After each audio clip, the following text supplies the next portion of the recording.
వేదికమైనున్న పెద్దలందరికీ పేరు పేరున నా హృదయపూర్వక నమస్కారాలు. కష్టకాలాల్లో నాకు అన్నగా నిలబడిన పవన్ అన్నకి నా హృదయపూర్వక నమస్కారాలు. రాజకీయాల్లోకి రావాలనుకున్నప్పుడు నాకు అవకాశం ఇచ్చి నన్ను ముందరికి ప్రోత్సహించిన చంద్రబాబు నాయుడు గారికి నా హృదయపూర్వక ధన్యవాదములు. జై హో బీసీ, జై హో బీసీ. బీసీ అంటేనే ఒక భరోసా, బీసీ అంటే ఒక బాధ్యత, బీసీ అంటే ఒక భవిష్యత్తు, బీసీ అంటే ఒక భరోసా, బీసీ అంటే ఒక బాధ్యత, బీసీ అంటే ఒక భవిష్యత్తు. బీసీలు బలహీన వర్గాలు కాదు, బలమైన వర్గాలను చేసి చూపించిన ఘనత విశ్వవిఖ్యాత నట సార్వభౌమ స్వర్గీయ శ్రీ నందమూరి తారక రామారావు గారిది. ఆనాడు ఎంతో మంది బీసీ కుర్రోళ్ళకి అవకాశం ఇచ్చి చిన్న వయసులో మంత్రి వర్గానికి తీసుకొచ్చిన ఘనత అన్న ఎన్టీఆర్ది. అంతేకాదు అన్న ఎన్టీఆర్ తర్వాత చంద్రబాబు నాయుడు గారు కూడా పెద్ద ఎత్తున ఆనాడు బీసీ సోదరుల్ని ప్రోత్సహించారు. అందుకే ఎప్పుడు లేని విధంగా ఇప్పుడు బీసీ సోదరులను ఉపకులాల వారిగా సాధికార సమితిలు ఏర్పాటు చేశాం. దానికి ఒక కన్వీనర్ ఏర్పాటు చేశాం. ఉపకులాల వారిగా బీసీ సోదరులు ఎదుర్కొంటున్న సమస్యలు నేరుగా తెలుసుకునే లక్ష్యంతో ఈ రోజు ఆ సంస్థలు ఏర్పాటు చేశాం. అంతేకాదు ఉపకులాల వారిగా రాబోయే రోజుల్లో పెద్ద ఎత్తున యువ నాయకత్వాన్ని ప్రోత్సహించే లక్ష్యంతో తెలుగుదేశం పార్టీ ముందరికెళ్తుందని ఈ సభాముఖంగా బీసీ సోదరులు కూడా తెలుపుతున్నా. అంతేకాదు బీసీ సోదరులందరూ మనం ఆలోచించాలి. స్థానిక సంస్థల్లో 34% రిజర్వేషన్ మనకు ఉందంటే దానికి కారణం ఆ పసుపు జెండా తెలుగుదేశం పార్టీ.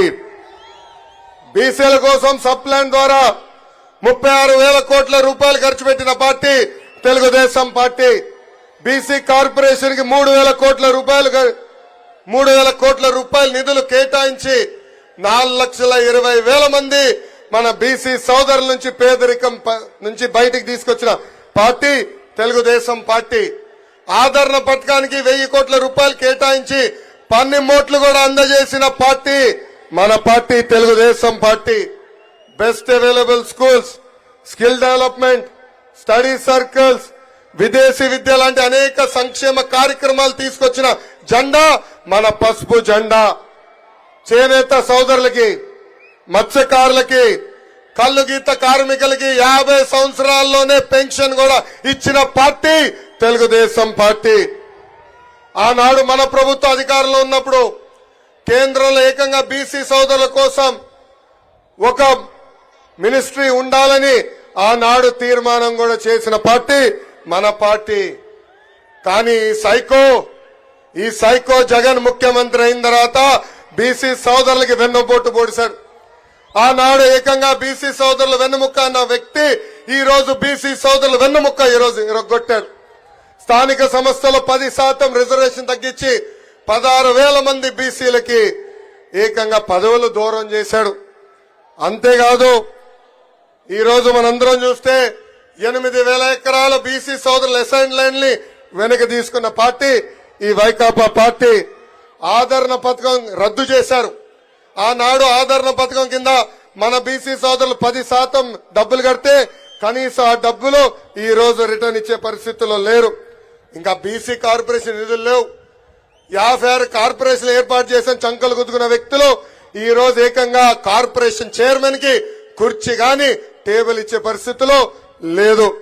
ఇంకా 75,000 కోట్ల బీసీ సప్లాన్ కి రావాల్సిన నిధులు తప్పుదారు మళ్లించింది ఈ ప్రభుత్వం. మా మత్స్యకార సోదరులు కూడా మోసం చేసి ఏకంగా 217 జియో తీసుకొచ్చి వెన్నుపోటు పొడిచింది ఈ సైకో జగన్మోహన్ రెడ్డి. యాప్కాబ్ నిర్వీర్యం చేశారు. అదేవిధంగా 300 మంది బీసీలని ఎప్పుడు లేని విధంగా చంపేసింది ప్రభుత్వం. 26,000 మంది బీసీల పైన దొంగ కేసులు పెట్టి జైలుకు కూడా పంపించింది ఈ ప్రభుత్వం. అంతెందుకు వేదికమైన పెద్దలు యనమల రామకృష్ణ గారు పెళ్లికెళ్తే ఎస్సీ ఎస్టీ కేసు పెట్టారు. అయ్యన పాత్రుడు గారి పైన ఏకంగా రేపు కేసు పెట్టారు. కొల్లు రవీంద్ర గారి పైన, అదేవిధంగా అచ్చెన్నాయుడు గారి పైన కూడా అనేక కేసులు పెట్టారు.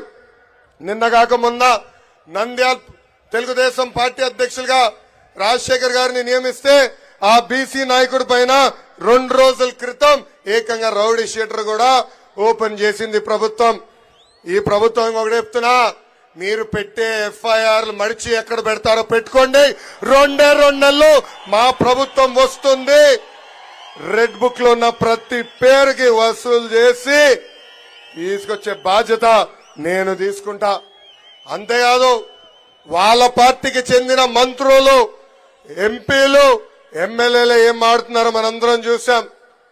ఈ రోజు ఏకంగా వాళ్ళ పార్టీకి చెందిన ఎమ్మెల్సీ బీసీసీఎల్ అధ్యక్షుడు జంగా కృష్ణమూర్తి గారు వైకాపా పార్టీలో బీసీలకి న్యాయం జరగట్లేదని చెప్పే పరిస్థితికి వచ్చారు. పద్మశాలి సామాజిక వర్గానికి చెందిన కర్నూలు ఎంపీ సంజీవ్ కుమార్ గారు ఏకంగా వైకాపా పార్టీలో బీసీల గొంతు నొక్కేస్తున్నారని చెప్పే పరిస్థితి.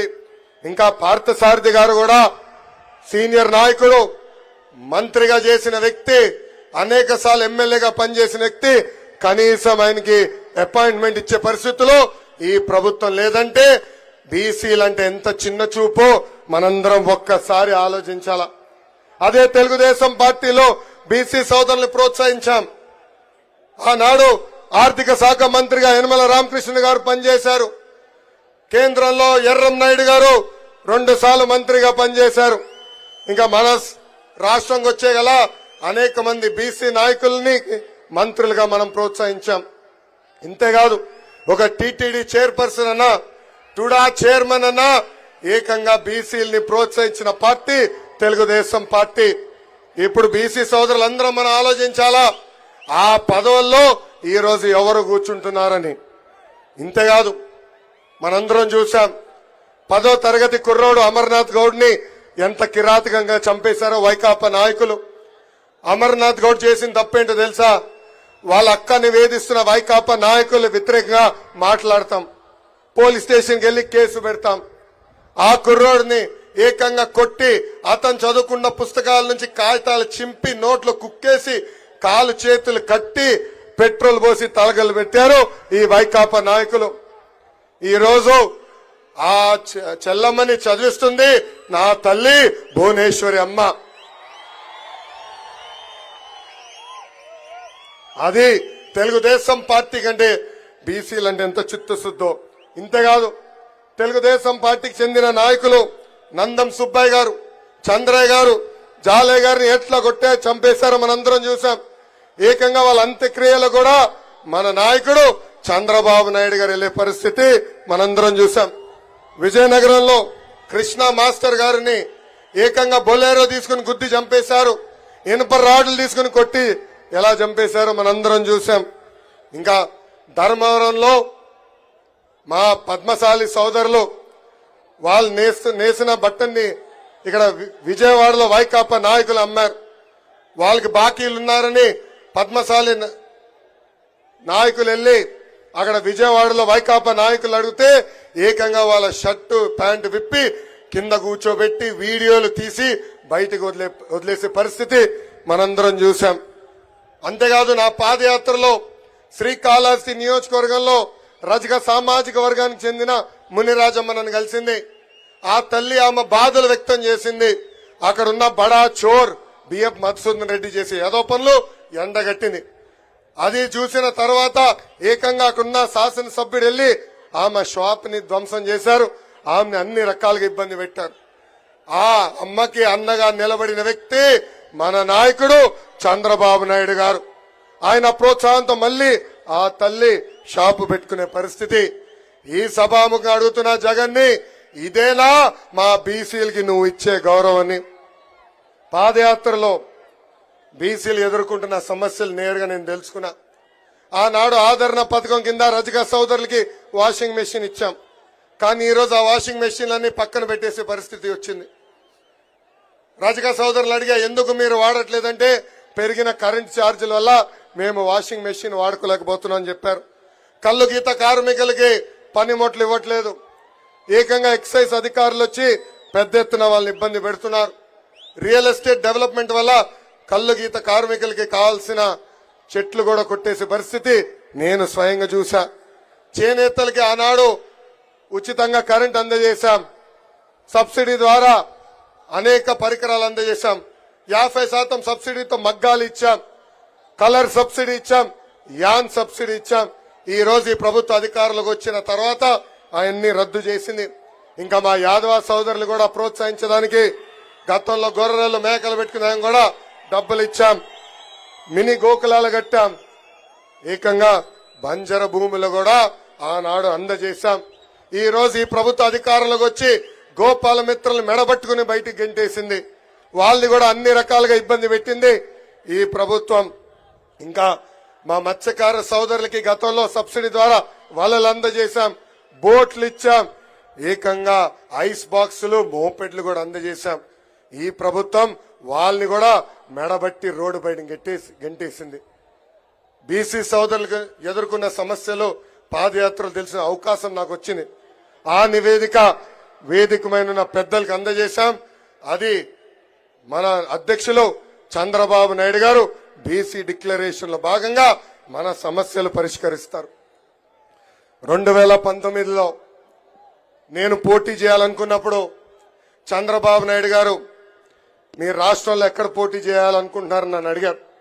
ఆనాడు ఆయనకు ఒకటే చెప్పా, అయ్యగారు ఎప్పుడు గెలవని నియోజకవర్గం నాకు ఇవ్వండి, గెలిపించి చూపించే బాధ్యత నేను తీసుకుంటానన్నాను.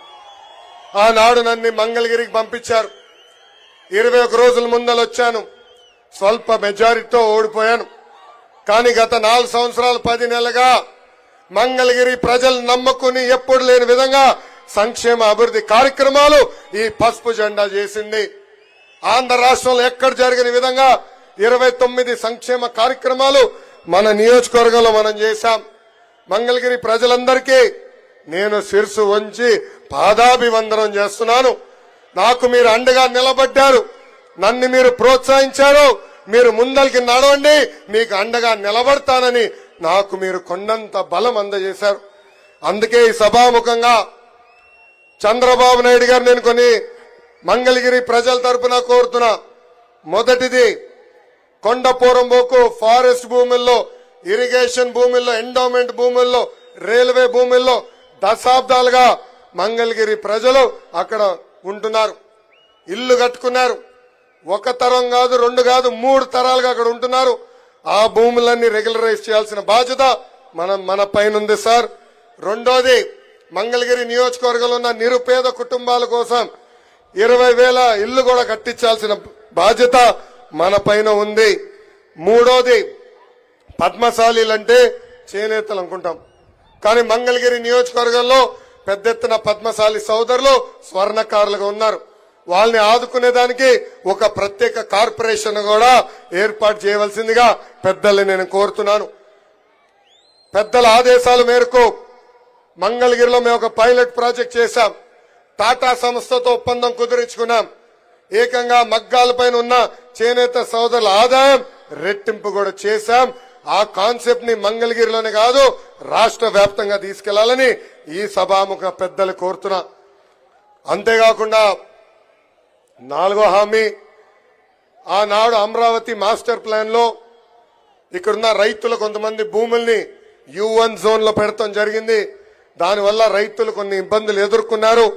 అది కూడా రద్దు చేయాలని ఈ సభాముఖంగా వేదికమైన చంద్రబాబు నాయుడు గారిని నేను కోరటం జరుగుతుంది. నాకు ఎక్కువ సమయం ఇవ్వలేదు, పెద్దలు మాట్లాడాల్సిన అవసరం ఉంది. కానీ చంద్రబాబు నాయుడు గారికి, పవన్ అన్నకి ఒకటే హామీ ఇస్తున్నా, ఏ బాధ్యత అయితే నా పైన పెట్టారో, ఏ ఆస్తి అయితే నాకు మళ్ళీ మంగళగిరి అభ్యర్థిగా నాకు టికెట్ ప్రకటించారో, తప్పనిసరిగా ఏ మెజార్టీ అయితే నేను ఓడిపోయానో దాని పక్కన ఒక 0 పెట్టి 53,000 మెజార్టీతో గెలిచి ఈ సీటుని మీకు అప్పగించే బాధ్యత మేము తీసుకుంటాం. ఈ రోజు ఎక్కడ చూసా కుర్రోలు రోడ్డుపైకి ఎక్కారు. ఈ ప్రభుత్వ అధికారులకు వచ్చిన తర్వాత కార్యకర్తల పైన దొంగ కేసులు పెట్టారు, రౌడీ షీటర్లు ఓపెన్ చేశాడు, యాదవ సామాజిక వర్గానికి చెందిన మన నాయకుడిని చంపేశారు. అంతేకాదు ఇప్పుడు మళ్ళీ ఎమ్మెల్యే కరకట్ట కమలాసన్ ఉన్నాడు సార్. మాకు మళ్ళీ వచ్చాడు నటనకి, మాకు మాయ చేసాం, మళ్ళీ ప్రజల్ని మాయ చేసాం వచ్చాడు. మాకు 2 నెలల తర్వాత మాకు వదిలిపెట్టండి సార్, వాళ్ళని మేము వదిలిపెట్టము, వడ్డీతో సహా చెల్లించాల్సిన బాధ్యత మా అందరి పైన ఉంటుంది. గత 4 సంవత్సరాలు 10 నెలలుగా మమ్మల్ని అనగదొక్కారు, మమ్మల్ని ఇబ్బంది పెట్టారు. మంగళగిరి నియోజకవర్గానికి ఇచ్చిన అనేక హామీలు ముఖ్యమంత్రి నిలబెట్టుకోలేదు.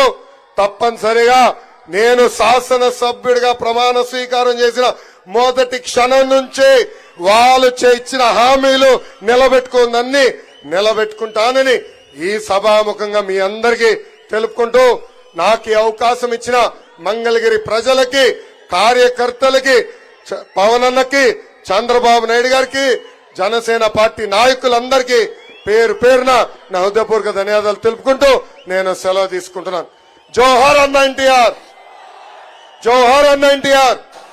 చంద్రబాబు నాయుడు గారి నాయకత్వం, చంద్రబాబు నాయుడు గారి నాయకత్వం, పవన్ అన్న నాయకత్వం, పవన్ అన్న నాయకత్వం. జై బాలయ్య, జై బాలయ్య, జై హింద్. జై లోకేష్. లోకేష్ గారికి ప్రత్యేకంగా ధన్యవాదాలు తెలియజేస్తూ